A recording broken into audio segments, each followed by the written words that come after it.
I pushed the cold burger around my plate and checked my phone for the 5th time. 7 minutes.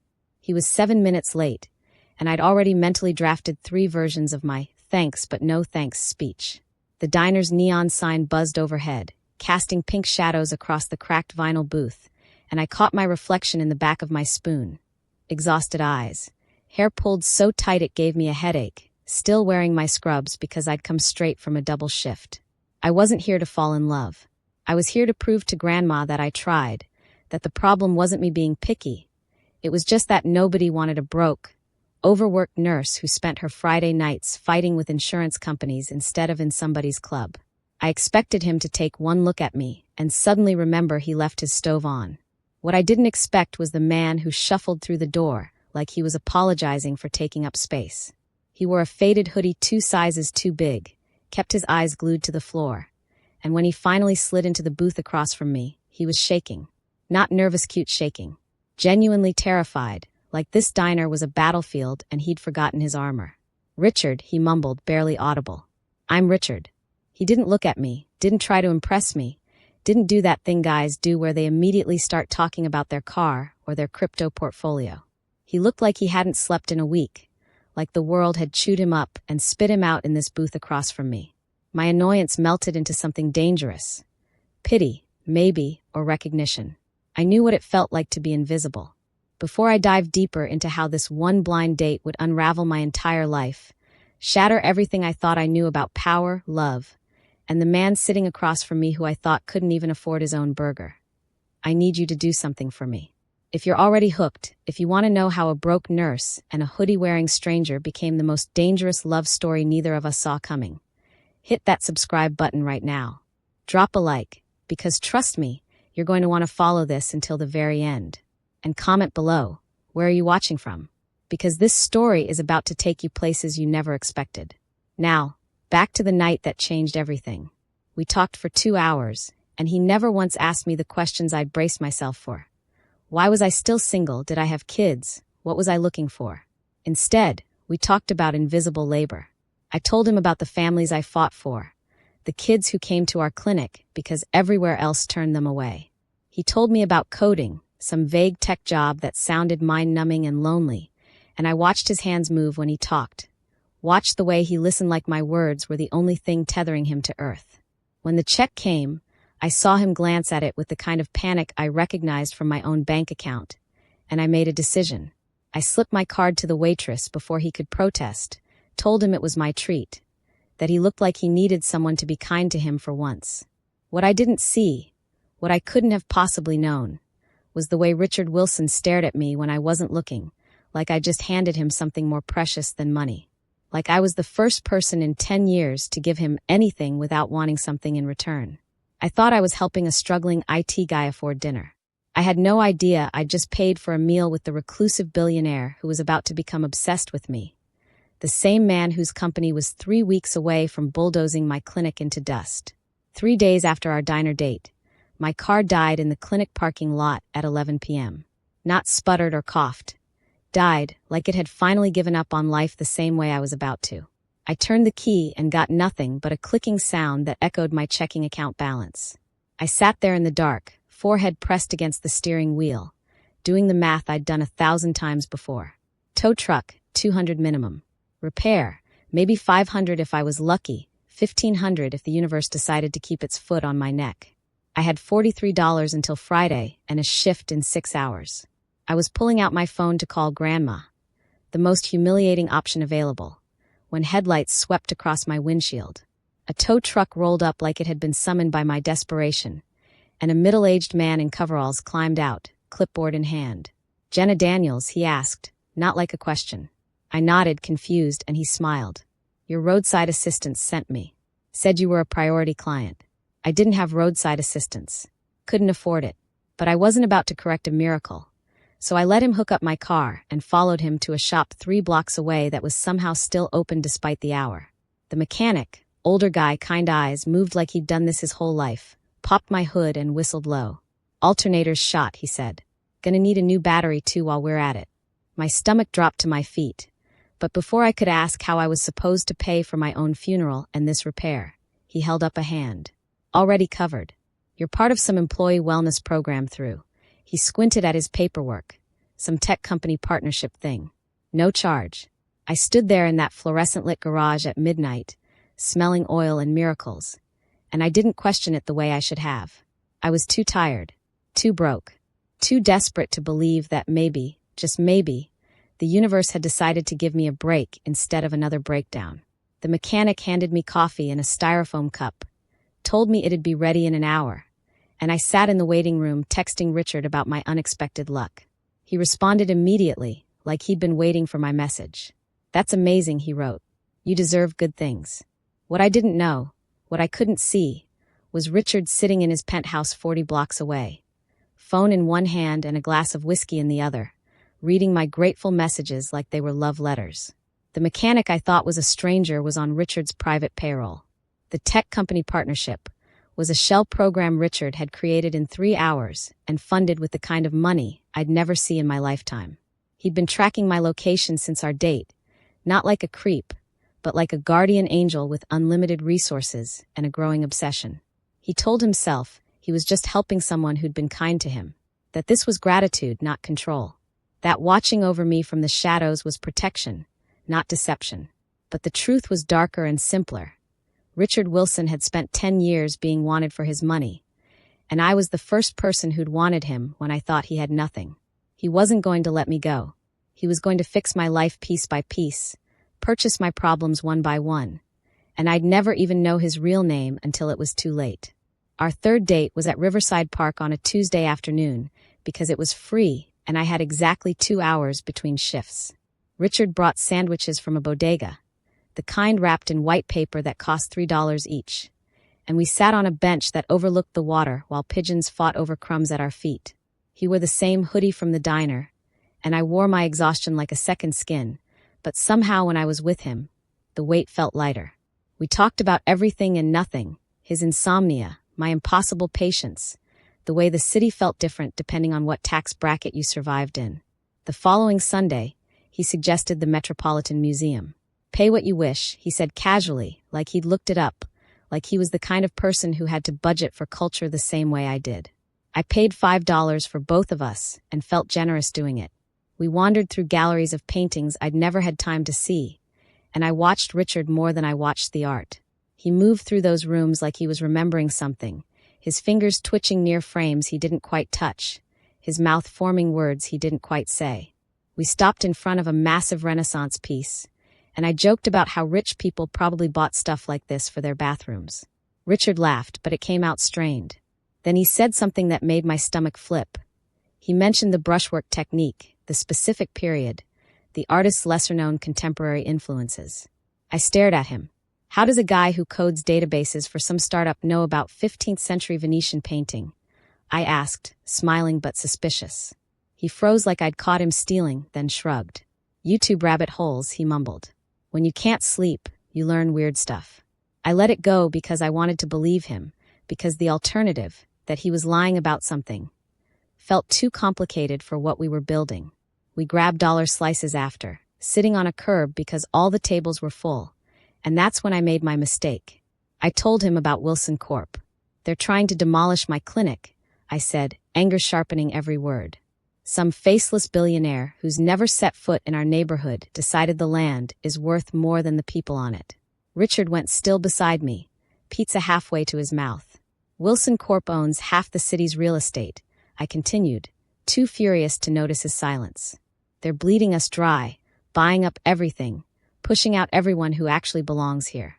And the CEO, Richard Wilson, he doesn't even show his face. Probably too busy counting money to care about the kids who'll lose their health care." I didn't see Richard's hand trembling. Didn't notice the way his jaw clenched so tight I could see the muscle jump beneath his skin. "What would you do," he asked quietly, "if you met him? If you met Richard Wilson?" I didn't hesitate. "I'd spit in his face," I said. "Then I'd make him watch what his greed destroys." Richard nodded slowly, carefully, like he was filing my words away in some locked compartment of his mind. He took a bite of pizza he didn't taste and told me he understood, told me I was right to be angry, told me that men like that deserved everything coming to them. He lied to my face while sitting on a curb, holding my hand, knowing that in 3 weeks, I'd be standing in front of bulldozers with his name on them. And the worst part, the part that would haunt him later, was that he kept lying because he couldn't stand the thought of me looking at him the way I looked at his corporation. Like something that needed to be destroyed. Elias Chun found out on a Wednesday, and by Thursday morning, my life was in a tabloid I'd never even heard of. I was restocking supplies in the clinic's medication closet when my co-worker Sierra shoved her phone in my face, laughing so hard she could barely breathe. "Girl, look at this mess," she howled. Mystery billionaire caught kissing mystery woman outside charity gala. Rich people are so dramatic. The photo was blurry, clearly taken from a distance with a long lens, but the scene was unmistakable. A man in an expensive tailored suit, face obscured by motion blur and strategic graininess, kissing a woman whose features were crystal clear. My features. My faux locks. My thrifted burgundy dress that I'd worn exactly once. My hand on his chest. The timestamp said Saturday night, the same night Richard had surprised me with 1 tickets to some Art Foundation event at a hotel I could never afford to sneeze near. I stared at that photo like it was a math problem that didn't add up. "That's me," I said slowly, "but that's not." Sierra's laughter cut me off. "What do you mean that's you?" She zoomed in on the blurry figure in the designer suit, the polished shoes, the backdrop of luxury cars and red carpets. "Unless your broke boyfriend got a serious upgrade, that ain't him." She was right. It couldn't be. Richard had worn khakis and a button-up shirt he'd clearly borrowed from someone's dad. We'd stood in the cheap seats section, eaten free hors d'oeuvres like we were at an all-you-can-eat buffet, and left before the actual gala started because he said crowds made him anxious. This man in the photo existed in a different tax bracket, a different universe entirely.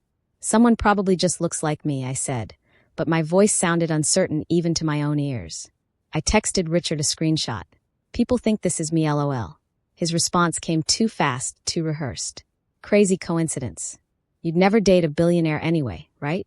I sent back a laughing emoji and a middle finger. And that was that. I went back to inventory. Sierra went back to gossiping. And somewhere across the city, in a corner office with floor-to-ceiling windows, Elias Chun watched Richard stare at his phone with an expression that confirmed everything. Elias had hired the photographer himself, had spent $20,000 to capture that one moment. Richard's face carefully motion-blurred in editing, but Jenna's kept sharp as a weapon. He'd sent it to every gossip rag with a circulation over 10,000, with an anonymous tip that the billionaire in question was slumming it with a nobody. He'd expected the story to explode, expected Jenna to connect the dots, expected the whole charade to crumble. What he hadn't expected was for the photo to be so perfectly ambiguous that Jenna dismissed it entirely. Richard should have been relieved. Should have been grateful for the blurriness, the plausible deniability. The fact that I laughed it off as rich people drama that had nothing to do with us. Instead, he sat in that emergency board meeting Elias had called, listening to his business partner, his best friend for 15 years, lecture him about security risks and inappropriate relationships and protecting the brand, and he realized with cold, creeping certainty that this wasn't concern. This was a warning shot. Elias wasn't trying to protect Wilson Corporation. He was trying to eliminate the one thing Richard had ever chosen over profit. Me. And the worst part was that Richard still said nothing. Still kept lying. Still convinced himself he could control the narrative, manage both worlds, keep me in the dark just a little bit longer. He didn't know that Elias was already drafting the demolition order for my clinic with Richard's auto signature, accelerating the timeline from 6 months to 3 weeks. He didn't know that his silence was about to cost both of us everything. Richard called me on a Friday with an offer that should have raised every red flag I owned. "I won 2 tickets to the Riverside Foundation Gala," he said, voice careful and measured like he was reading from a script. "It's this Saturday. Black tie. Would you want to go with me?" I was elbow deep in a sink full of dishes from a dinner I'd burned, and I laughed out loud. "You won tickets to a gala? You. The man who broke out in hives at the museum cafeteria because too many people were in line?" He was quiet for a beat too long. "My company did a raffle thing," he finally said. "Employee appreciation. I never win anything, but apparently this is my lucky year." I should have pressed harder. Should have asked which company raffles off tickets to events that cost $5,000 a plate. But he sounded so hopeful, so nervous, like he was offering me something precious and fragile. And I'd spent the last month falling for this gentle, anxious man who made me feel seen in a world that usually looked right through me. So I said yes, and he exhaled like I just saved his life. The gala was in the ballroom of a hotel I'd only ever seen in movies. All crystal chandeliers and marble floors that echoed with the click of heels that cost more than my rent. Richard met me outside wearing a suit that fit him so perfectly it made my chest tight. Charcoal gray, tailored within an inch of its life, transforming his usual slouch into something almost dangerous. He looked terrified and beautiful, and when he saw me in the burgundy dress I'd found at a consignment shop, he stared like I'd stepped out of his dreams and into his nightmare. "You look incredible," he whispered, but his eyes kept darting around the entrance, scanning faces, calculating trajectories. I thought it was social anxiety. I didn't know he was mapping escape routes from every major donor who could recognize him. The night became a strange, thrilling game of hide-and-seek in formal wear. Every time someone in an expensive suit approached our table, Richard would suddenly need to find the bathroom, or get drinks, or check out the silent auction in the far corner. We danced in the shadows at the edge of the ballroom, where the lighting was dim and the important people didn't venture. When a photographer tried to take our picture, Richard pulled me into a spin that put his back to the camera, and I giggled against his chest, thinking he was being playful. He fed me tiny expensive desserts he pretended to mispronounce, playing up the "I don't belong here" angle so well I believed it. We snuck champagne like thieves and made fun of the people giving speeches about philanthropy while wearing watches that could fund my clinic for a year. Richard was funnier than I'd ever seen him, more alive, and I fell harder watching him pretend to be uncomfortable in a world I didn't know he owned. But there were moments, brief, flickering moments, when his mask slipped. When someone mentioned Wilson Corp's latest acquisition, and Richard's jaw tightened with knowledge he shouldn't have. When a waiter addressed him as Sir, with a deference that felt too familiar. When we passed a portrait in the hallway of major foundation donors, and I swore I saw Richard's face in the crowd before he steered me away, claiming he wanted to show me the terrace. We ended up outside under string lights that cost more to rent than I made in a month, overlooking the city that belonged to men like the one I thought I was avoiding and the one I was falling in love with, not knowing they were the same person. Richard pulled me close, and in the golden light with champagne on my tongue and his hand steady on my waist, he kissed me like he was memorizing the moment, like he knew it couldn't last. "I love this," I whispered against his mouth. "I love that we don't belong here, that we're just crashing their world for one night." Richard held me tighter, and I felt him tremble. "What if you did belong?" he asked quietly. "What if this could be your world too?" I pulled back, laughing.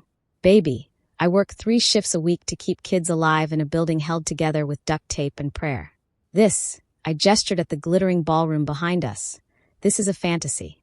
A beautiful one, but not real. Not for people like us." He looked at me with something that might have been grief. "You're right," he said. "Not for people like us." And then he kissed me again, and I tasted the lie on his lips without knowing what I was swallowing. The envelope arrived on a Tuesday morning, official and brutal, with a law firm's return address that probably cost more than our annual supply budget. I was doing intake on a 6-year-old with an ear infection when our clinic director, Dr. Okafor, walked into the exam room with a face I'd never seen her make.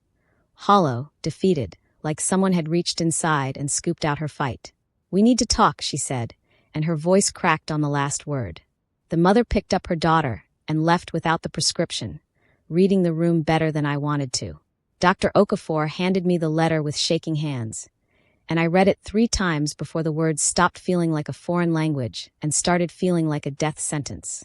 Notice of eviction and intent to demolish. 60 days to vacate the premises. Property acquisition finalized by Wilson Corporation. At the bottom, in printed text that looked so casual it felt obscene, was the authorization signature. R. Wilson, Chief Executive Officer. The man I'd spent 3 weeks hating from a distance now had a signature, had made it real, had put his name on the document that would destroy everything I'd spent 5 years building.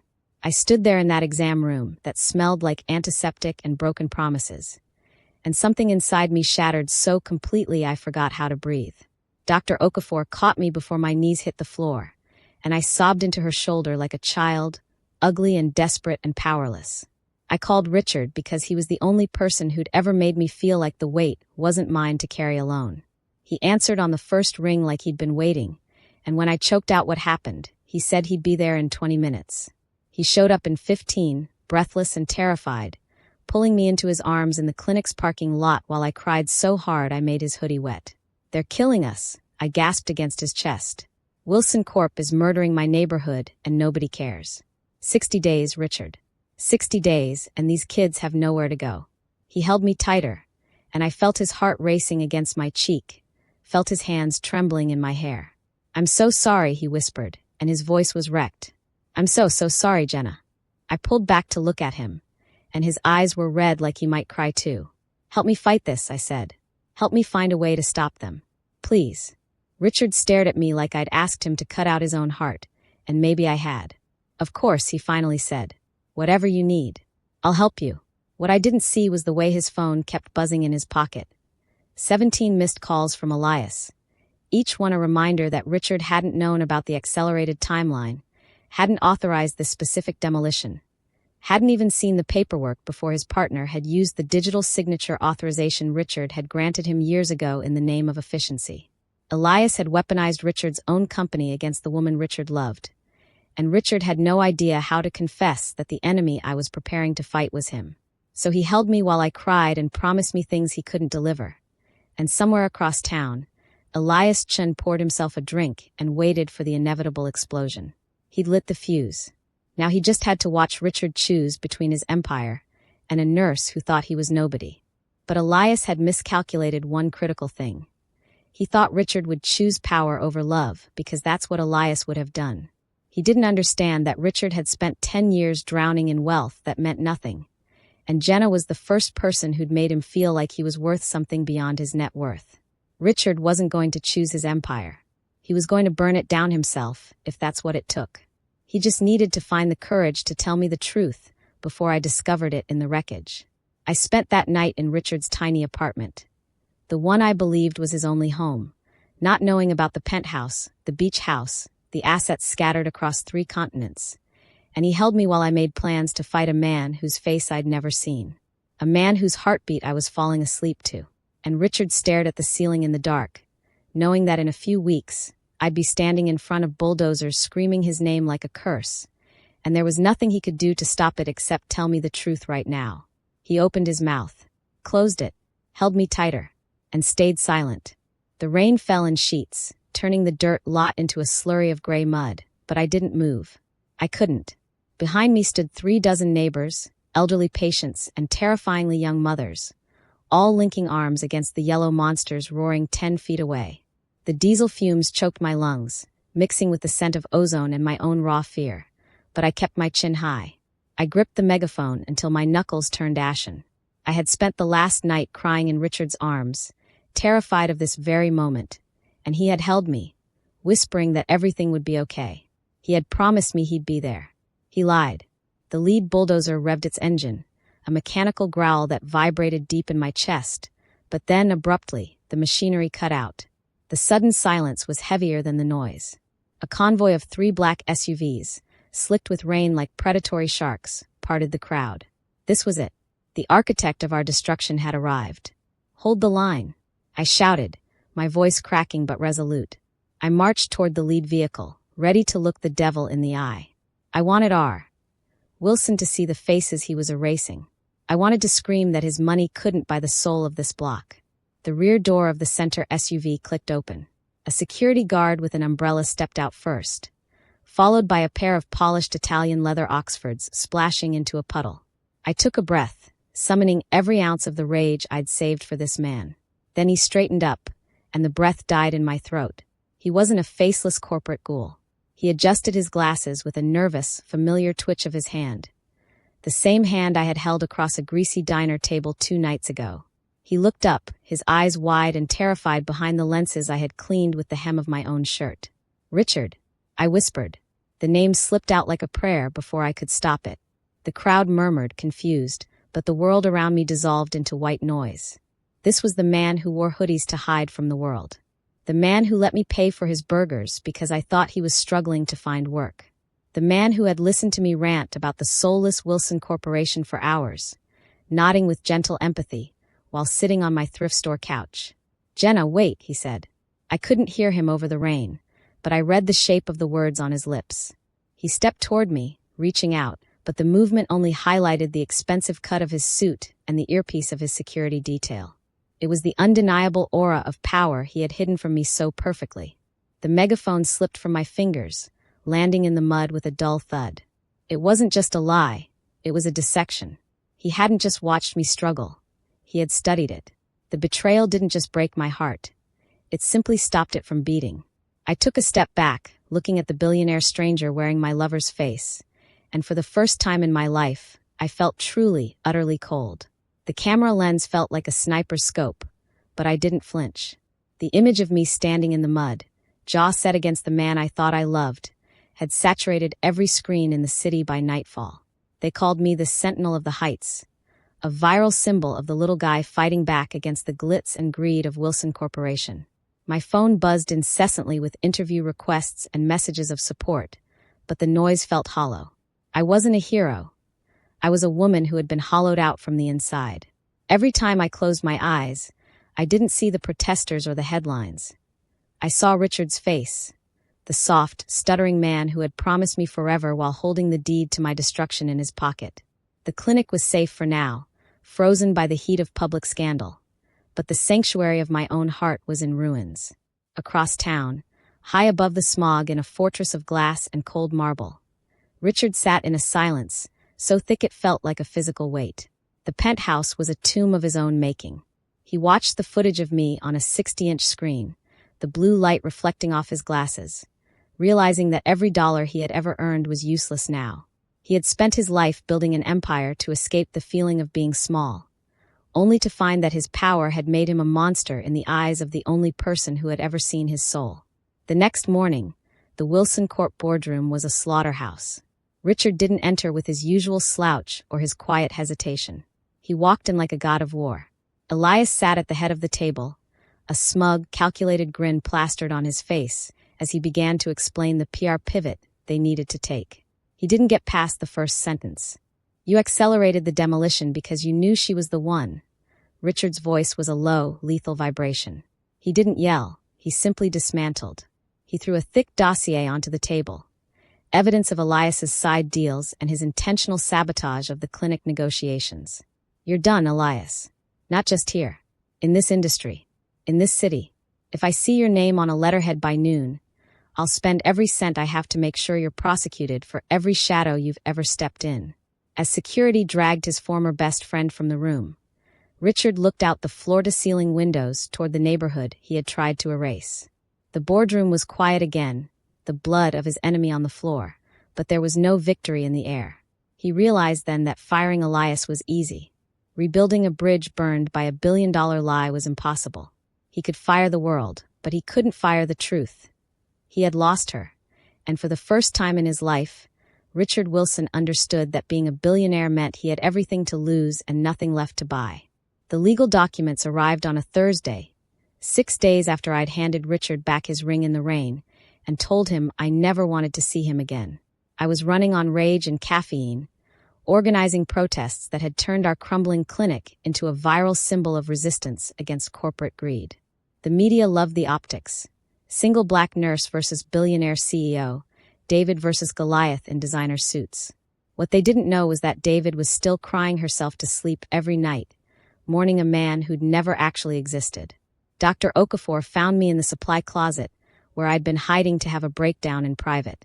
"There's a lawyer here," she said, confused. "Says it's urgent." The lawyer wore a suit that cost more than my car and carried a briefcase that probably had its own security detail. She introduced herself as representing an anonymous donor, and my stomach turned because I knew exactly one person with the resources to send lawyers in $1,000 shoes to a clinic in a neighborhood their GPS probably warned them about. "If this is Richard Wilson trying to buy my silence," I started, but she held up a hand. "I'm not at liberty to discuss my client's identity," she said with the kind of professional detachment they probably taught in evil law school. "I'm here to deliver property transfer documents. As of this morning, the land currently occupied by this clinic, as well as the 3 surrounding blocks, have been transferred to the Riverside Community Health Trust. You, Ms. Daniels, are listed as the primary trustee and managing director." I stared at her like she was speaking a language I'd forgotten. The words made sense individually, but refused to form meaning when strung together. "What?" She opened her briefcase and pulled out paperwork thick enough to be a weapon. The deed is yours. The buildings, the land, all of it. The trust is funded in perpetuity. Maintenance, operations, expansion, salaries for staff. There's also a separate endowment for patient care. She slid a document across the desk, and I saw a number with so many zeros my vision blurred. You can't be evicted from property you own, Ms. Daniels. You're not fighting Wilson Corp anymore. You've already won. My hands were shaking when I picked up the transfer documents. The donor's name was redacted, blacked out in thick marker, but the signature on the authorization page was still visible in the margin where someone had forgotten to censor it. I'd seen that signature once before, printed at the bottom of an eviction notice that had broken my heart. R. Wilson. He didn't send flowers. Didn't show up at my door with apologies and explanations. He'd taken the thing he'd threatened to destroy and handed me the keys, wrapped up in legal paperwork and NDAs that protected my right to never forgive him. He'd given me the neighborhood, the clinic, the future I'd been fighting for, and then he'd disappeared like he'd never existed at all. I spent 3 days trying to ignore it, telling myself it was guilt money, blood money, a billionaire's way of purchasing absolution for sins too big to confess. But on the 4th day, I was reviewing the trust documents with our clinic's volunteer lawyer when she pointed out something I'd missed. This wasn't set up recently, she said, frowning at the fine print. The trust was established 6 days ago, but the property acquisition started 3 weeks before that. Before the protest. Before the viral showdown. I did the math with a sinking feeling in my chest. 3 weeks before the protest was 2 days after I'd cried in Richard's arms about the eviction notice. 2 days after I'd begged him to help me fight. He hadn't been planning a grand gesture to win me back. He'd been planning to save the clinic before I ever discovered who he was. The reveal had just accelerated his timeline. The lawyer kept talking about tax implications and board structures, but I wasn't listening anymore. I was remembering Richard's face in the rain, the way he'd looked at me when I'd called his love a lie.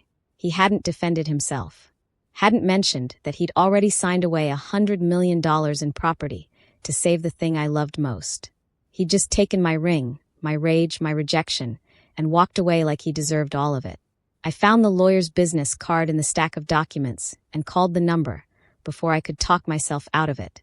I need to know who your client is, I said when she answered. Ms. Daniels, I've already explained. I know it's Richard Wilson, I interrupted. I just need to know where he is. There was a long pause, the kind that confirmed everything. Mr. Wilson is no longer with Wilson Corp., she finally said. He resigned from the board last week. As for his current location, I'm not authorized to share that information. But she'd already told me everything I needed to know. Richard hadn't just given me the neighborhood. He'd given up his empire, walked away from the company his grandfather built, burned down his entire world so that mine could survive. And I'd thrown his ring in the mud and told him to choose between his board of directors and me, not knowing he'd already chosen, not understanding that the grand gesture wasn't the property transfer.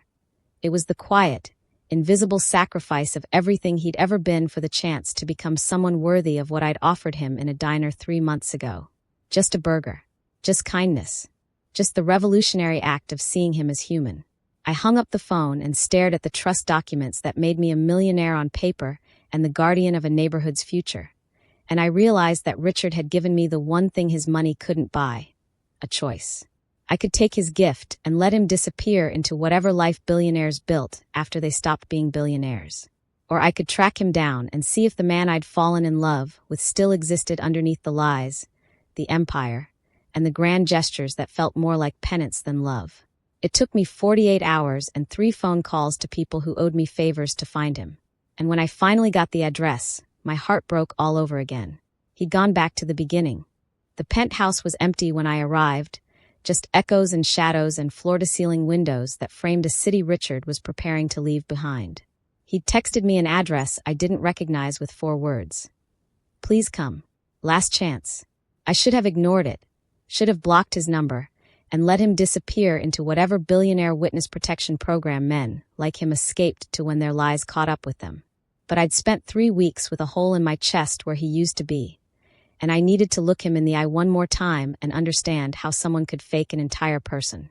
He was standing by the windows when the private elevator opened, wearing jeans and that same faded hoodie, looking more like the man I'd met in the diner than the CO I'd seen step out of that limousine. The space between us felt like miles. "I have something to show you," he said quietly, and held out a folder like a white flag. I didn't move.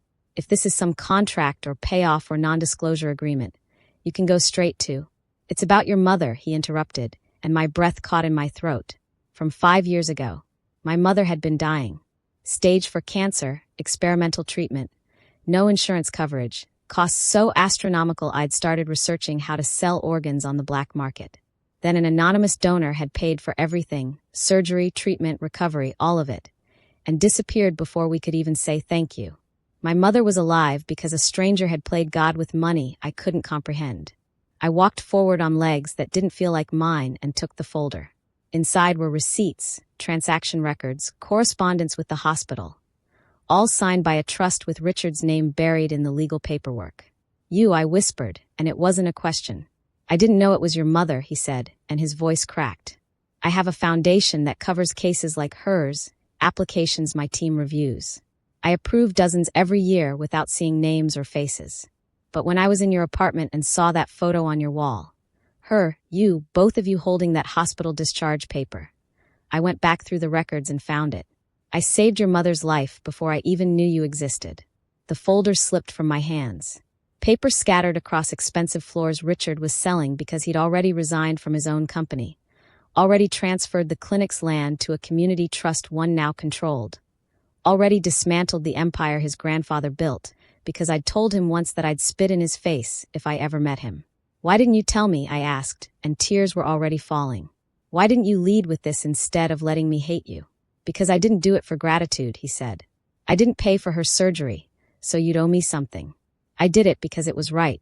And when I met you, when you paid for my burger and looked at me like I mattered without knowing my bank account, I wanted you to love me for who I was, not what I could buy. I wanted to be enough without the money."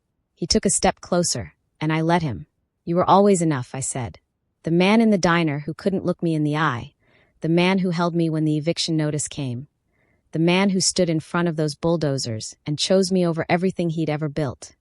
That man was always enough. I just needed him to choose honesty too." Richard reached for my hand, hesitant, like I might shatter if he touched me.